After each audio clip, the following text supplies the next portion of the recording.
اور یہ محدثین نے لکھا کہ یہ صرف اس مجلس کے لیے خاص نہیں ہے، بلکہ کوئی بھی مجلس جس میں اللہ کا ذکر ہوتا ہو تو اللہ فرشتوں کو کہتے ہیں ہاں جی تم کہتے تھے فتنہ فساد کرے گا، خون پھیلائے گا، یہ کرے گا، قتل کرے گا، وہ بندے تو میرا ذکر کر رہے ہیں۔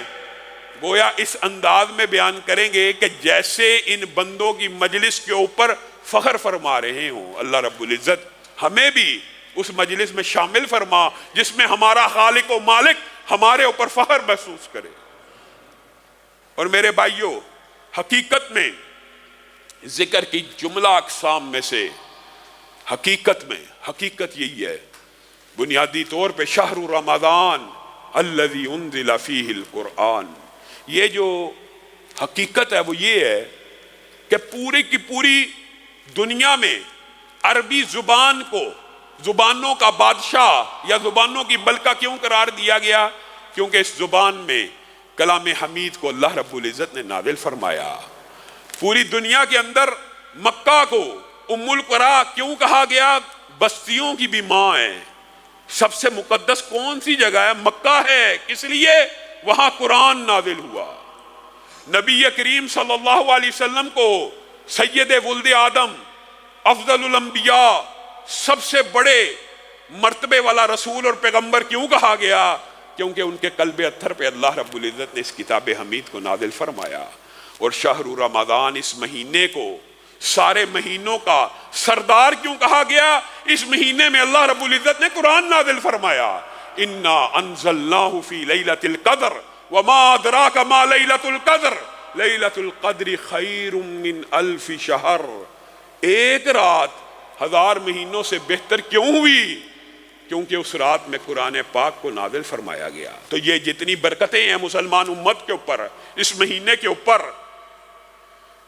اس لیلۃ القدر کی رات کے اوپر، تنزل الملائکۃ والروح، یہ کتنی عظمت کی بات ہے۔ پہلے آپ کے سامنے حدیث رکھی کہ فرشتے اترتے ہیں، اور اس آیت میں تو اللہ رب العزت نے کیا کہا؟ صرف فرشتے نہیں اترتے، آسمان سے جبریل امین کا بھی نزول ہوتا ہے اس رات کو۔ یہ کتنی بڑی خوشخبری کی بات ہے۔ جبریل امین کو جب رسول اللہ دنیا سے چلے گئے تھے تو ماں فاطمہ نے، بیٹی فاطمہ نے یہ بھی کہا تھا کہ جبریل کو خبر دو کہ رسول اللہ دنیا میں نہیں رہے، آج کے بعد کس کے قلب اطہر پہ اترے گا؟ وہ جبریل جو نبیوں اور پیغمبروں کے لیے اترتا تھا، وہ سال میں ایک رات مومنوں کی تسلی اور تشفی کے لیے بھی اترتا ہے، اور وہ رات وہی ہے جس میں قرآن پاک نازل ہوا، اور مومنوں کے دلوں کے اوپر بھی فرشتے سکینت کا نزول کرتے ہیں۔ گویا یہ فضائل اور مناقب اس مہینے کے حقیقت میں ایک تو ذکر اللہ ہے، اور ذکر اللہ کی سب سے اعلیٰ قسم کلام اللہ ہے۔ اور کلام اللہ کو میں نے اور آپ نے کیا سمجھا؟ وَلَوْ أَنَّ قُرْآنًا سُيِّرَتْ بِهِ الْجِبَالُ أَوْ قُطِّعَتْ بِهِ الْأَرْضُ أَوْ كُلِّمَ بِهِ الْمَوْتَى۔ اللہ کہہ رہا ہے، کوئی مولوی نہیں کہہ رہا۔ رب وہ ہے جس کے 2 حرف سے جو چاہے بنا دے۔ 2 حرف، کون؟ بس جو چاہے بنا دے۔ لیکن آپ کو اور میرے احسان ہی ہے، اللہ کی رحمت ہی ہے، اللہ تعالیٰ نے 2 حرف نازل کیے۔ یہ سینکڑوں ہزاروں حروف کو آپ کی اور میری ہدایت کے لیے، آپ کے اور میرے ثواب کے لیے، آپ کے اور میری شفا کے لیے نازل فرما دیا۔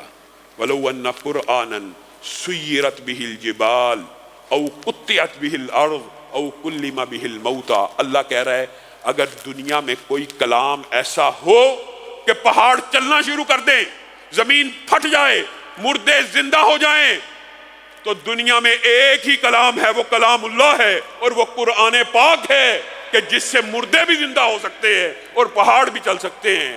البتہ اللہ رب العزت کی کچھ سنتیں ہیں جو تبدیل نہیں ہوتی، لیکن اللہ نے سمجھا دیا۔ لو کان البحر مدادا لکلمات ربی لنفد البحر قبل ان تنفد کلمات ربی ولو جئنا بمثلہ مددا۔ تم نے کلام اللہ کو کیا سمجھا؟ جس کلام کے 2 حرفوں سے کائنات کی ہر چیز تخلیق میں آتی ہے، تم اسی سے اعراض برتی بیٹھے ہو۔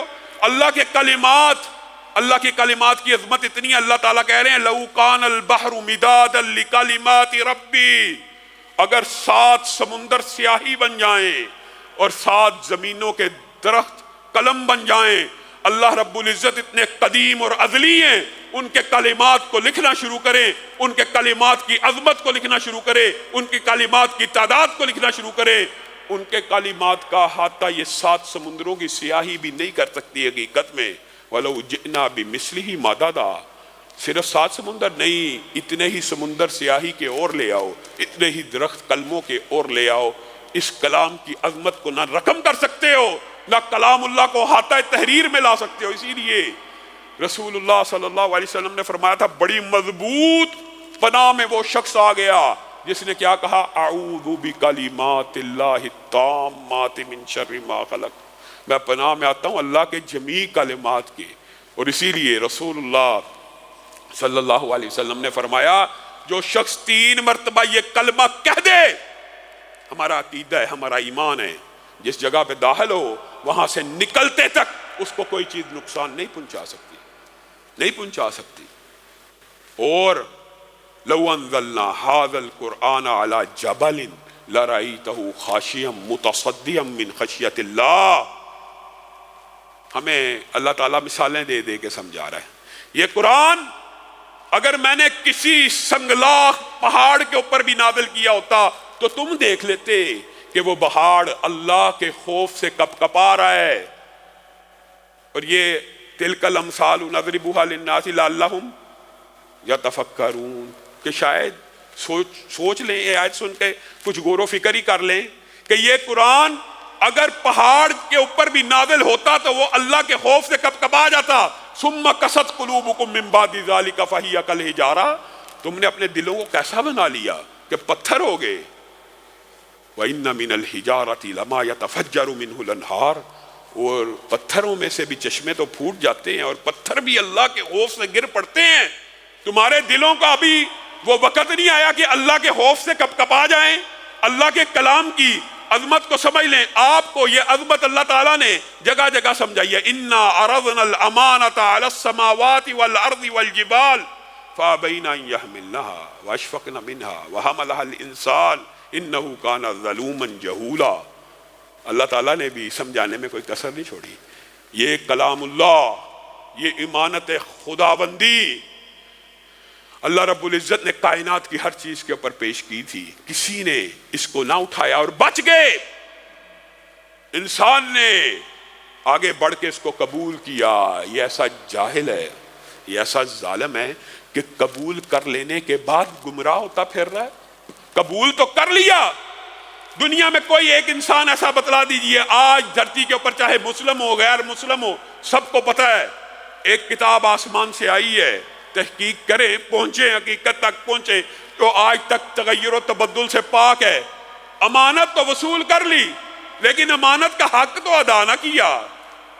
آپ بتائیے عبادات کے اندر ایمانداری سے پوری دنیا کا مشاہدہ کیجئے، 8 ارب انسانوں کا مشاہدہ کیجئے، کیا کسی مذہب کے اندر عبادت کا یہ انداز موجود ہے جو اللہ کے فضل و کرم سے ہم تراویح میں عبادت کریں پوری دنیا میں، کہ کسی نے اپنی مذہبی کتاب کی اس طرح تلاوت کی ہو کہ ایک تلاوت کر رہا ہو، کس طرح حفظ کر کے زبانی، اور پیچھے سینکڑوں لوگ صرف سن رہے ہو، سماعت کر رہے ہو. اللہ کی قسم عبادت کی یہ خوبی اللہ نے عطا کی ہے تو اس امت کو عطا کی ہے کہ ایک حافظ قرآن زبانی. اب اگر یہ دعویٰ کیا جائے، بعض لوگوں نے یہ دعویٰ کیا کہ دیگر مذاہب کی جتنی بھی کتب ہیں ان میں سے حافظ ہوتے ہی نہیں. سکھ ہو، ہندو ہوں، عیسائی ہوں، یہودی ہوں، اپنی اپنی مذہبی کتابوں کے اندر ایک تو حافظ نہیں ہوتے. حافظ بہت زیادہ متن بھی یاد ہونا، بہت زیادہ متن بھی تو مفہوماً بیان ہوتا ہے، اور بہت زیادہ پکے بھی ہوں تو اس کی تلاوت کا یہ انداز نہیں ہے جو مسلمانوں کی تلاوت کا انداز ہے. اور ان میں سے اگر کوئی کھڑا ہو جائے آگے، وہ جو کچھ مرضی کہتا رہے، پیچھے اتنی بڑی تعداد میں سامعین موجود نہیں ہوتے اس کو سننے والے، اور اگر موجود بھی ہو وہ جو مرضی کہتا رہے، کوئی ٹوکنے والا نہیں. یہاں پہ حافظ قرآن آپ کے سامنے ہے. حافظ قرآن ایک ہو، آگے کھڑا ہو، زیر زبر کی غلطی بھی کر دے، پیچھے جو سامنے ہوتا ہے اس کو آگے چلنے دیتا.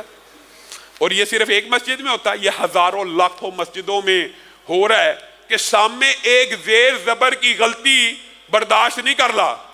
لیکن ہمارے معاشرے میں بعض بدبخت ایسے ہیں کہ آج 1400 سال بعد امت کے گئے گزرے حالات کے اندر قرآن کا کوئی حرف کھا جائے، زیر زبر کی غلطی کرے، پیچھے ٹوکنے والے. اور سورہ یاسین اگر پڑھ رہا ہو حافظ، سب سے مشکل، آسان ہے سورت لیکن حافظوں کے لیے بڑی مشکل ہوتی ہے. کیوں؟ ماشاءاللہ پیچھے سارے جو ہمارے بزرگ ہوتے ہیں سب کو زبانی یاد ہے اور سب تیار ہیں لقمہ دینے کے لیے. اب بتائیے ایک زیر زبر کی غلطی اور حرف کی غلطی آج کا مسلمان برداشت نہیں کر رہا، اور بعض بدبختوں نے کیا کہہ دیا؟ یہ قرآن ہی بدل گیا تھا جی صحابہ کے دور میں. معاذ اللہ، صحابہ نے برداشت کر لی تھی غلطی، اگلا غلط پڑھ رہا ہے اور پیچھے صحابہ نے غلط قرآن معاذ اللہ سن لیا اور کسی کو ٹوکنے روکنے کی ہمت نہ ہوئی. آج 1400 سال بعد بھی اس کتاب کا اور کلام کا پروٹوکول یہ ہے کہ ایک زیر زبر کی غلطی سے پاک اور صاف ہے.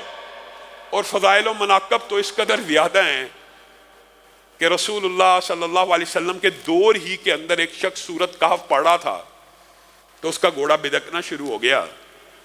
تو رسول اللہ صلی اللہ علیہ وسلم نے اس کو بتایا کہ یہ آسمان سے سکینت کا نزول ہوا تھا تیری تلاوت کی وجہ سے. اور دوسرا واقعہ جو آپ سب نے سنا ہوا مشہور، حضرت اسید کا، وہ تلاوت کر رہے ہیں، گھوڑا بدکنا شروع ہو گیا، پاس بچہ یحییٰ بیٹھا ہے، ڈر گئے کہ یحییٰ کو ٹانگ نہ لگ جائے. تلاوت کو کچھ دیر کے لیے معطل کیا، گھوڑا درست ہو گیا، پھر شروع کی، گھوڑا پھر بدکنا شروع ہو گیا، پھر شروع کی، پھر بند کی. بارہ ایسا ہوا، کہا پھر میں یحییٰ کے خوف کی وجہ سے کہ یحییٰ کو ٹانگ نہ لگ جائے میں نے تلاوت کو مؤخر کر دیا.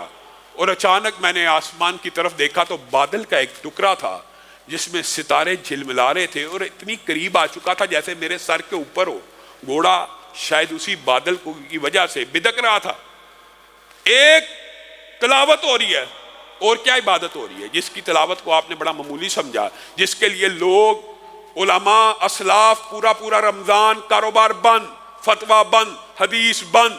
امام مالک سے سوال پوچھنے لوگ آتے ہیں، کہتے ہیں رمضان کے بعد جواب دوں گا، رمضان میں میں صرف قرآن کی تلاوت کرنا چاہتا ہوں. آج 20 دن گزر گئے ہیں، کتنے قرآن کتنی مرتبہ پڑھا ہے، کتنی مرتبہ پڑھا ہے.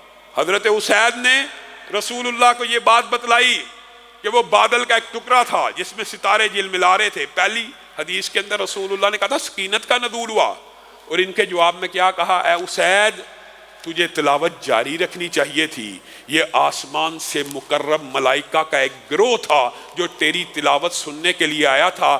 اللہ کی قسم اگر تو تلاوت جاری رکھتا صبح تک تو مدینہ کے لوگ ان فرشتوں کو ان کی بے تابی، بے چینی، بے قراری اور شوق و رغبت کی وجہ سے اپنی آنکھوں سے دیکھ لیتے.